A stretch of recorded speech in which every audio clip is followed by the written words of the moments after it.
자리가 사람을 만든다는 거 아시죠? 맞아요. 여러분, 자리에 따라서 보이는 게 달라지기 때문에 그렇죠. 물론 가끔 개천에서 용도 납니다. 그러나 그것은 진짜 소수 또는 희박한 가능성이고, 그런 경우도 우리는 치하하지만 사실은 자리가 사람을 만드는 거 틀리잖아요. 그래서 예를 들어서 어떤 위치에 설 거냐, 그거에 따라서 보는 관점이 달라지듯이, 이제 저 같은 경우는 중대장을 했기 때문에 중대장의 가장 큰 임무는 CP를 설치하는 거죠. CP라 함은 대대장의 지휘 관측소예요. 그러니까 대대장이 전투를 지휘할 때 어느 위치에다가 대대장의 지휘소를 설치할 거냐, 이게 아주 중요하죠. 그래야 진두지휘할 수 있기 때문에 그래요. 사방팔방으로 은폐연폐도 되지만 자기 군사와 병력을 어떻게 활용할지를 대대장이 전체 지리, 지형, 지물을 딱 관측해서 지휘할 수 있는 가장 최적의 장소, 아무 데다 두면 지휘가 불가능하기 때문에 그렇죠. 그러니까 자리를 잘 선정해야 되는 겁니다. 그런 측면에서 믿음은 보는 게 아니라 일종의 자리 싸움이죠. 믿음의 자리를 차지하시기를 축복합니다. 믿음의 자리를 차지해야 보는 게 달라져요. 그러니까 예배 드릴 때도 자리를 어디를 앉느냐가 아주 중요해요. 우리 자녀들이 어느 곳에 있느냐가 아주 중요하죠. 아무데나, 물론 하나님은 무소부재하시죠. 어려운 말인데 안 계신 곳이 없죠. 그럼에도 하나님은 주목하여 보시는 곳이 늘 있어요. 우리의 눈이 하나님을 보는 자리들이 있어요. 그 자리 싸움이에요. 그래서 성경은 악인의 꾀에 오만한 자들의 자리는 앉지 말라고 했죠. 아무 데서는 앉는 게 아니에요. 예수님이 이 땅에 낮은 자리에 오셨습니다. 왜? 그래야 우리를 구원하실 수 있으니까. 높은 자리에 오셨다면 낮은 자리에 있는 사람들을 볼 수가 없죠. 그러니까 예수님이 낮은 자리까지 내려오신 거죠. 기쁘다 구주 오셨네. 시작. 음이 어째 이렇게 다 음치 같아가지고.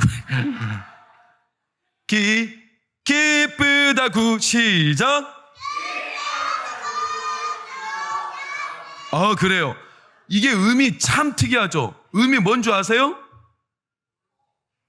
눌러봐, 요새봐. 음만 눌러봐, 음만.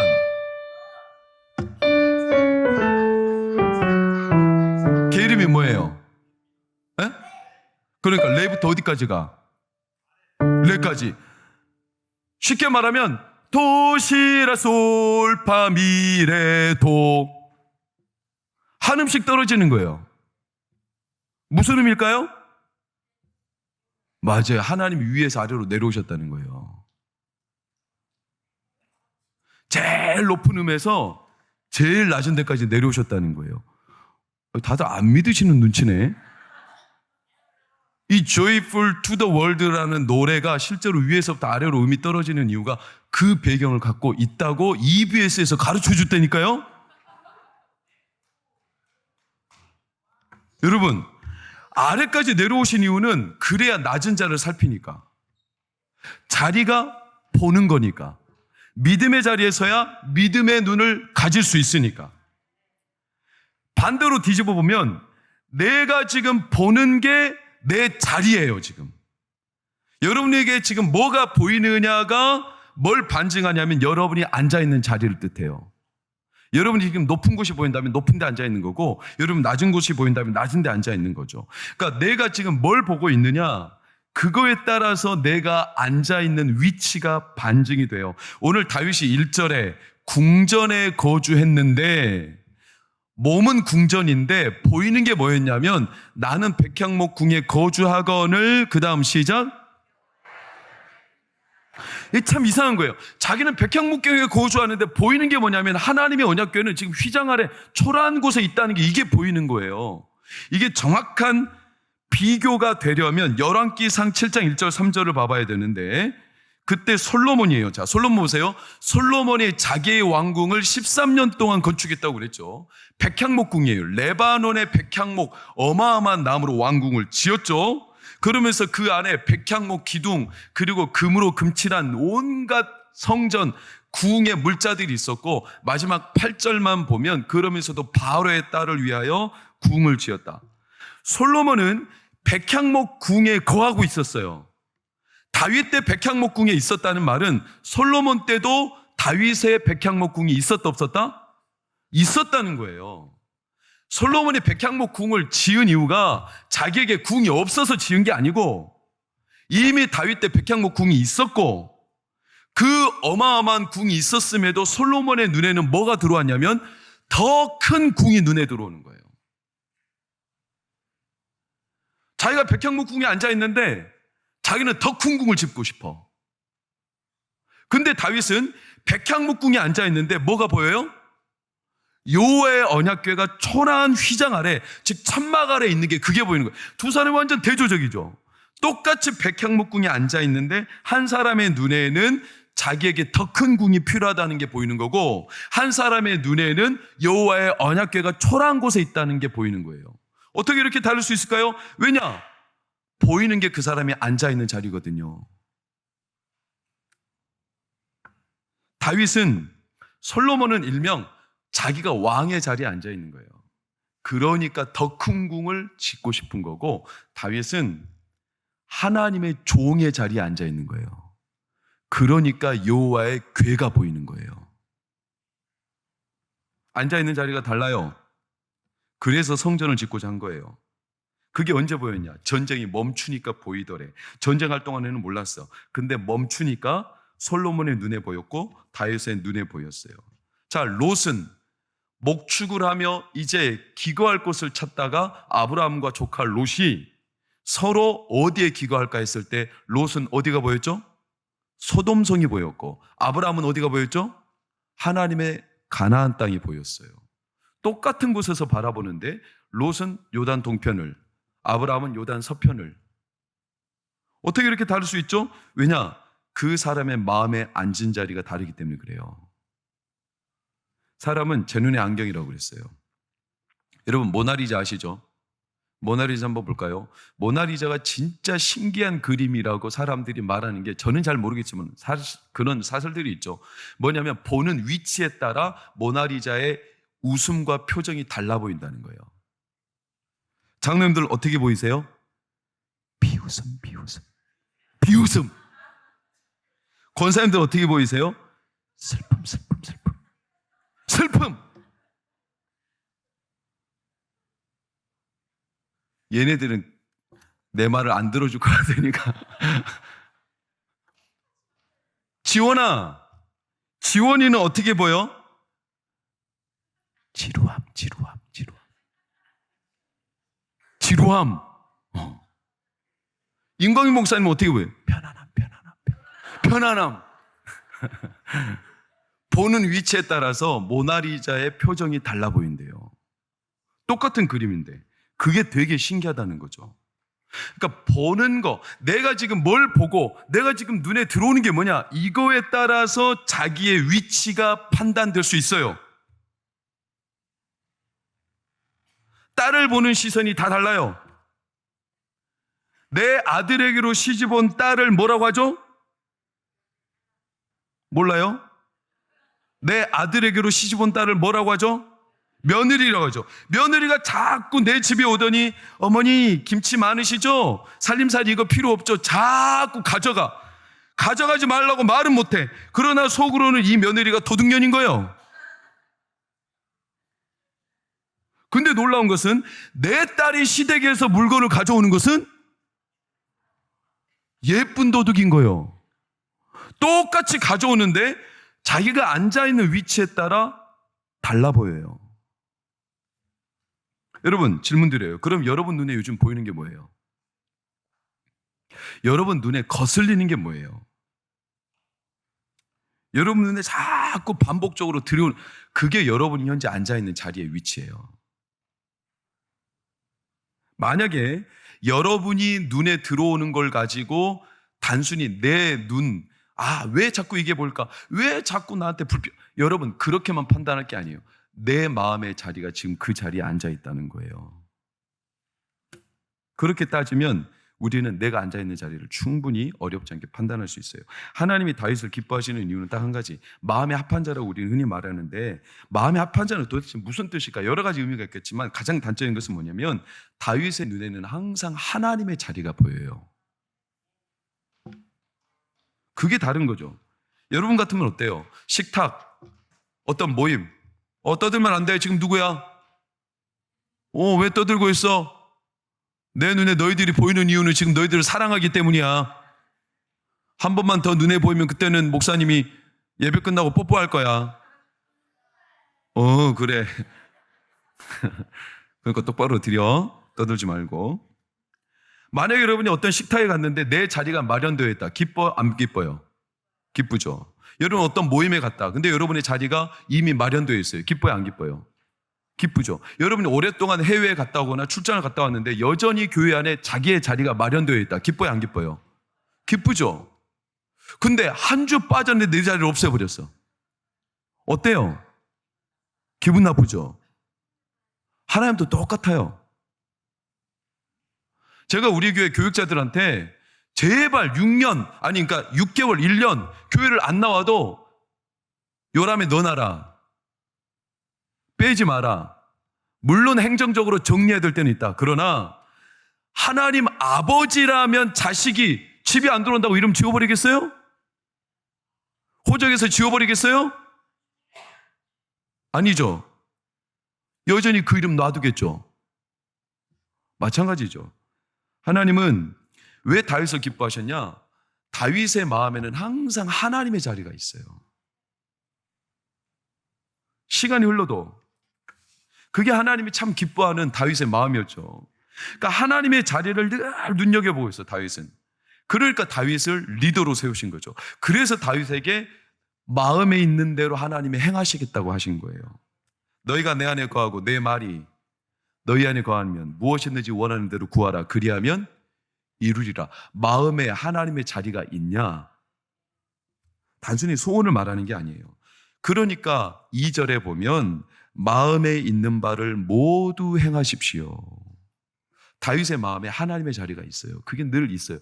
그러니까 나단 선지자가 다윗한테 마음에 있는 바를 모두 행하십시오. 그러자 무섭게 이 말이 떨어지기가 무섭게 3절을 보세요. 나단은 다윗의 마음에 있는 걸 행하라고 했어.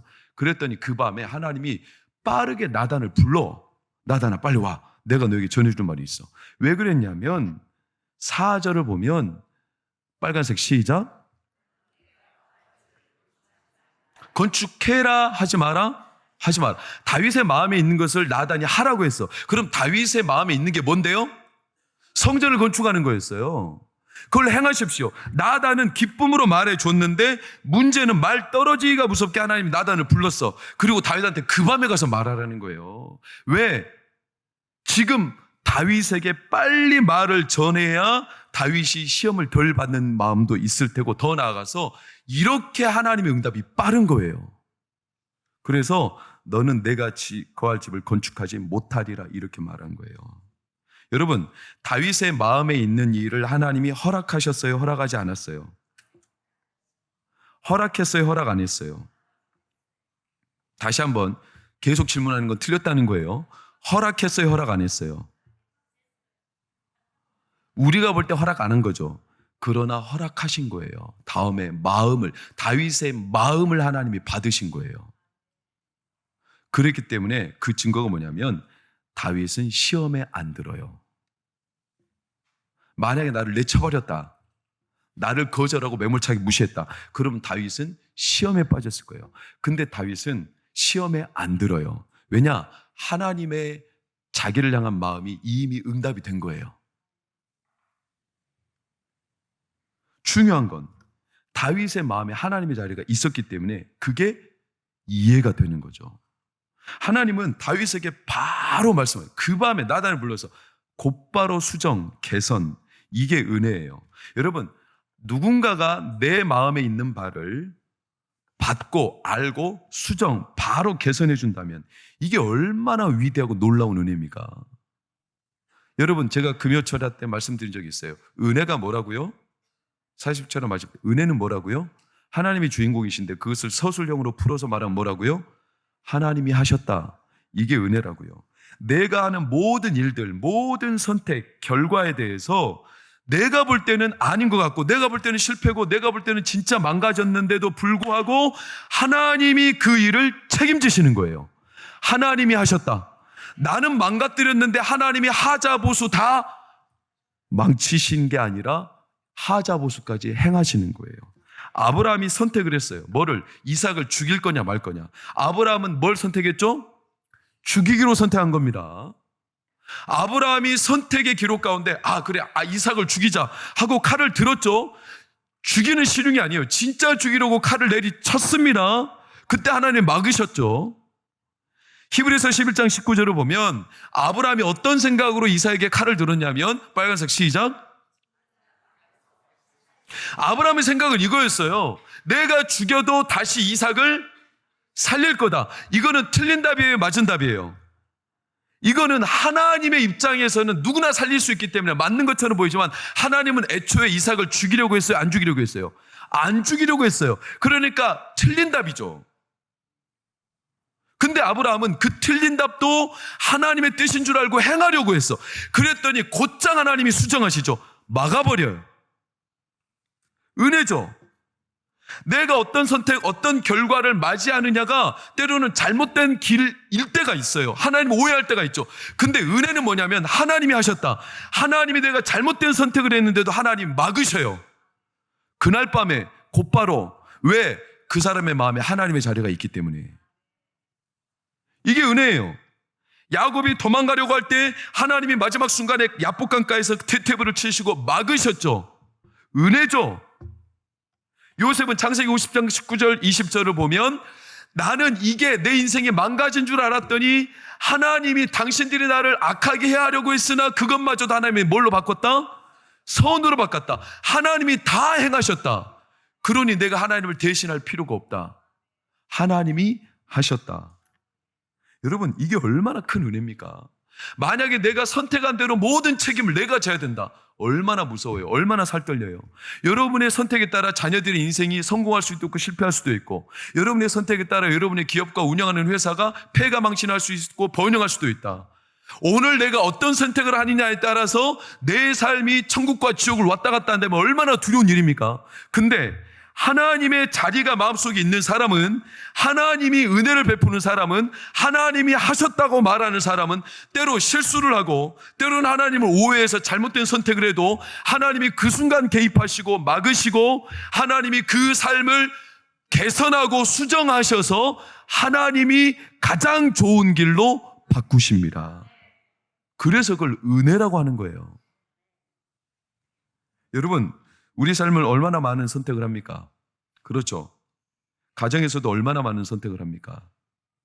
자녀들의 진로, 이게 옳은지 저게 옳은지 얼마나 많은 선택의 기로 안에 있습니까? 뭘 선택해야 될지, 잘못된 선택을 하면 어떤 결과가 올지 두려움이 우리에게 왜 없겠어요? 엄청 많죠. 솔직히 저도 상담을 하고 저 자신에게 또는 가정에게, 성도들에게 상담을 하거나 고민할 때 뭘 선택해야 될지 모를 때가 대부분이에요.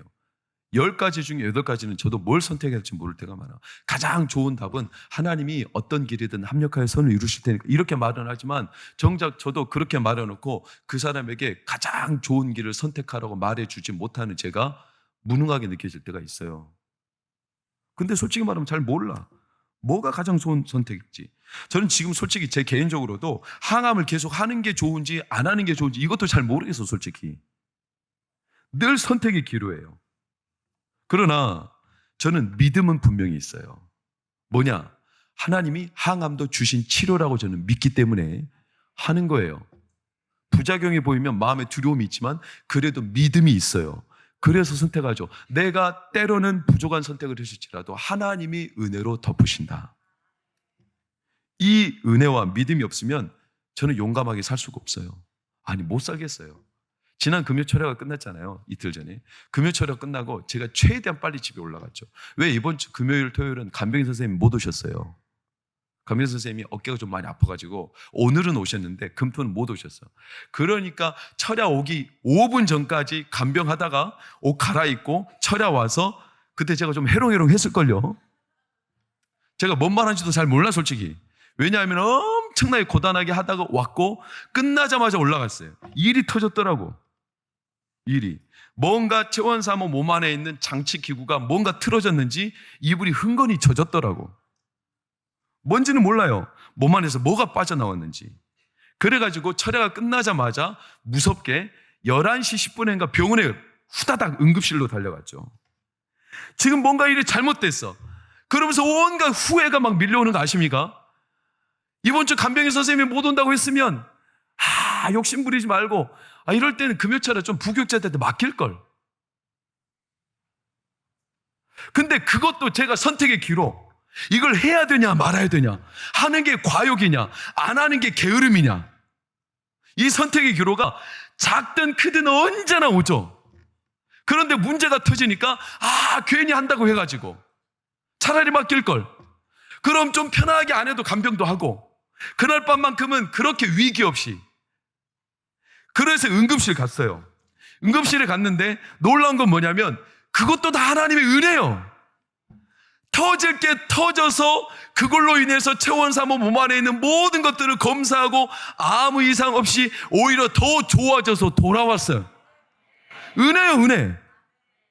돌아보니까 문제. 왜 제가 아내한테 미안하다, 내가 차라리 오늘 같은 날은 그냥 철야 부목사님한테 맡기고 그냥 당신이랑 같이 있을 거. 그럴 때 아내가 뭐라고 하냐면 그런 소리 하지 말라고. 우리가 할 수 있는 한 하나님을 섬기는 일에 절대로 후회하지 말자고. 그 시간에 열심히 기도하고 그 시간에 열심히 하나님의 은혜를 믿고 강단을 섬기고 예배를 섬기고 하나님 앞에 나와 있으니까 문제가 터졌지만 내 실수처럼 보여도 하나님이 덮으시는 거라고. 여러분, 그게 은혜예요. 은혜. 물론 고단한 과정이에요. 왜? 선택해놓고 두려움이 밀려오니까. 그럼에도 결론은 있어. 하나님이 하셨다는 거예요. 이게 신뢰가 되니까 일단 다윗은 거절당했는데 서운하지 않은 거예요. 하나님이 신뢰가 돼. 모든 걸 하나님이 하셨다라는 게 신뢰가 돼. 그러니까 반대 앞에 부딪혀도 전혀 서운하지 않아요. 여러분, 이게 얼마나 참 귀한 믿음입니까? 다윗의 시선은 항상 하나님의 자리예요. 이 일이 되냐 마냐 이게 아니에요. 지금 될까 말까, 과연 내 뜻에 맞냐 안 맞냐, 이게 성공 확률이 높냐 낮냐, 이게 좋은 길이냐 나쁜 길, 이런 게 아니라 그곳에 하나님이 계시냐, 내 마음에 하나님이 계시냐, 과연 하나님이 그곳에 계신가. 이 하나님의 자리에 대한 다윗의 마음은 언제나 하나님을 신뢰하는 마음으로 단련되어 있기 때문에 거절당하는 상황에도 흔들림이 없어요. 나단 선지자가 곧장 거절했어요. 어제까지는 마음에 있는 대로 행하십시오 말해놓고 금세 오더니 안 된다고 말해. 그러니까 제가 생각할 때 나단 선지자도 대단한 사람이에요. 이렇게 곧바로 입장을 바꿀 수 있다는 게 얼마나 오전 말씀처럼 체면 떨어지는 거죠. 아니 목회자, 제가 만약에 나단 입장이라면 제가 어제까지는 성도한테 하나님 기뻐하시니까 그렇게 하세요 해놓고 하룻밤 지나더니 생각해보니까 아닌 것 같아, 하지 마. 그럼 그 성도가 제 권위를 인정하겠어요? 목사님 이랬다 저랬다 왔다 갔다 도대체 뭐야? 기분 따라. 그런데 나단 선지자는 그의 권위와 그의 모든 기준이 하나님께 있기 때문에 자기의 입장이 바뀌는 걸 두려워하지 않아요. I was wrong. 내가 틀렸었다. 미국 워터게이트 사건에서 주범으로 지목된 짐 콜린스라는 사람이 평생 그 경제적인 문제, 사범, 국가사범이죠. 이 사람이 감옥에 가더니 자기 자신을 인정했어. I was wrong. 내가 틀렸었다. 그래가지고 쓴 책이 I was wrong이에요. 이걸 용기 있게 고백하며 그에서 예수님을 만나고 하나님을 영접하면서 그 사람이 자기 삶에 있었던 모든 것들이 틀렸었다고 낱낱하게 고백하고, 그래서 예수께로 돌아온 이 간증, 이 스토리가 담긴 I was wrong이라는 책을 보면 얼마나 용기 있는지 몰라. 비록 사람들이 나를 그동안 살았던 자신의 짐 콜린스라는 이 일대기를 다 무시하고 깨부셔도 나는 이제 괜찮다. 왜냐? 내 안에 하나님이 함께 하시기 때문에. 사람들이 나를 틀렸다고, 너 그렇게 입장 바꿀 수 있냐고, 나를 그렇게 무시하고 내리깔아도 나는 전혀 이상 없다. 왜냐? 하나님이 나를 알고 계시고 하나님이 내 안에 계시니까 나는 내 입장이 바뀌어서 체면이 떨어지고 내가 좀 세상에서 버림받아도 그것 때문에 흔들리지 않겠다. 서운한 게 하나도 없다는 거예요. 베드로, 내가 틀렸었다.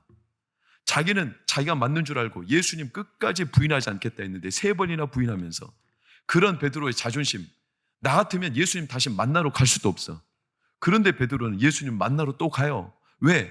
자기는 깨질 수밖에 없다는 사실을 인정해버리는 거예요. 나는 틀렸었다. 나는 내가 반석인 줄 알았었다. 나는 내가 반석이기 때문에 끝까지 하나님과 예수님과 의리 지켜야 되는데 의리 못 지키고 부인했다. 그래서 나 같으면 베드로면 가룟 유다보다 더 일찍 죽어야 될지도 몰라요. 가룟 유다는 못 들어오잖아요. 왜? 자기 자존심이 있으니까. 자기가 배반한 거니까. 그러니까 하나님 앞에 그는 결코 거절당해버린 이 수치감을 스스로 극복 못하고 자기 안에 갇혀서 목숨을 끊어버리지만, 베드로는 하나도 그게 부끄러운 일이 아니에요. 왜?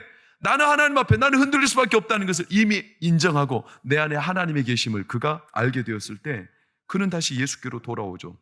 좀 틀리면 어때요? 내가 틀린 거지 하나님이 틀린 건 아니거든. 내가 거절당한 거지 하나님의 뜻이 거절당한 것은 아니거든. 그리고 나단 선지자가 거절을 해도 다윗은 거기에 대해서 하나도 서운함이 없어요. 시험 들지 않았어요. 그렇게 보면 다윗은 하나님 앞에 응답이 안 된 게 아니에요. 응답 받았어요.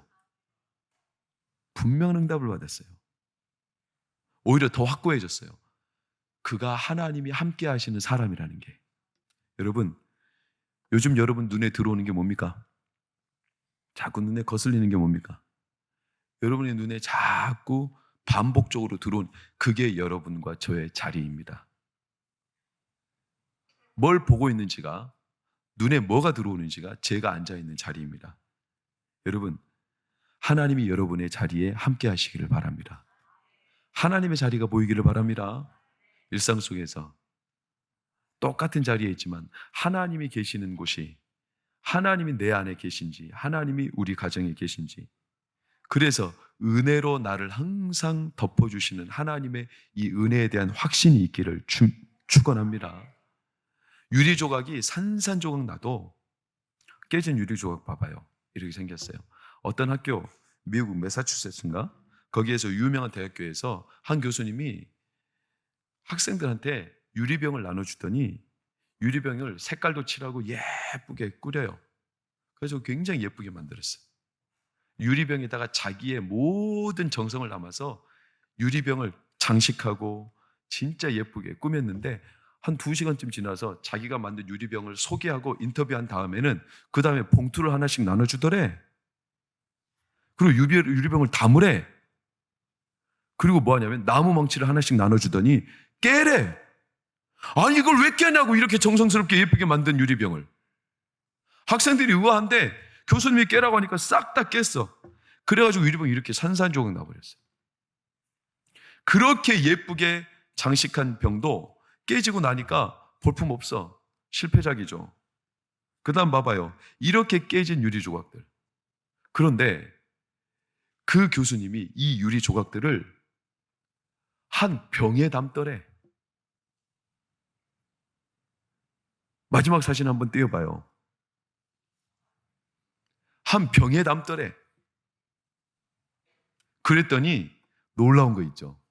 깨진 조각들은 실패고 모든 게 끝난 것처럼 보이는데 이것을 한 병에 담아놨더니 웬걸 이전에 보지 못했던 엄청난 작품이 탄생하더래.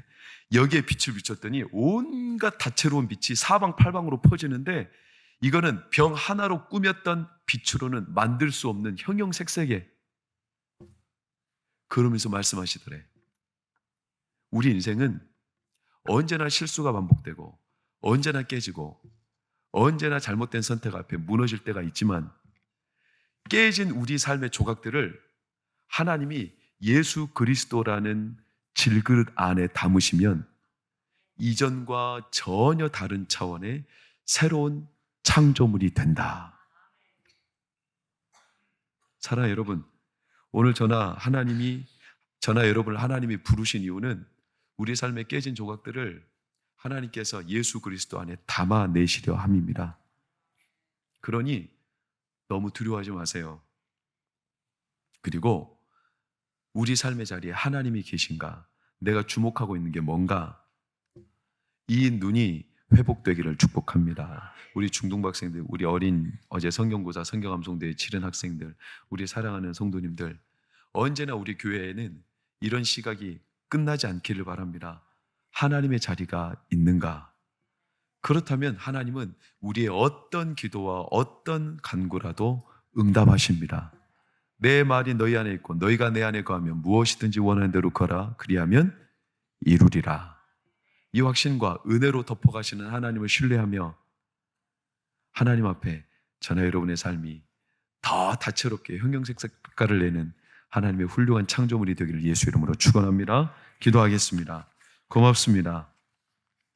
때로는 우리 삶이 실수와 실패, 실책, 여러 가지 잘못된 선택들을 해도 우리는 두려워하지 않음은 하나님께서 우리를 은혜로 이끌어 가시기 때문입니다. 은혜로 덮으십니다. 하나님, 그래서 우리는 용기를 냅니다. 신뢰합니다. 하나님이 내 마음의 자리에 함께 하시기에 때로는 거절한 응답도 감사합니다. 이루어지지 않은 현실도 감사합니다. 왜 실수가 없겠습니까? 왜 가슴 아픈 사연들이 없겠습니까? 그럼에도 질그릇처럼 깨진 우리를 예수 그리스도 안에 담으셔서 가장 아름다운 보석처럼 빛나게 하시는 하나님을 신뢰하며 하루하루를 하나님의 자녀로 형상으로 살아내는 우리 모든 성도들과 우리 중등부, 우리 어린 아이들 될 수 있도록 축복하여 주옵소서. 예수님 이름으로 기도합니다. 아멘.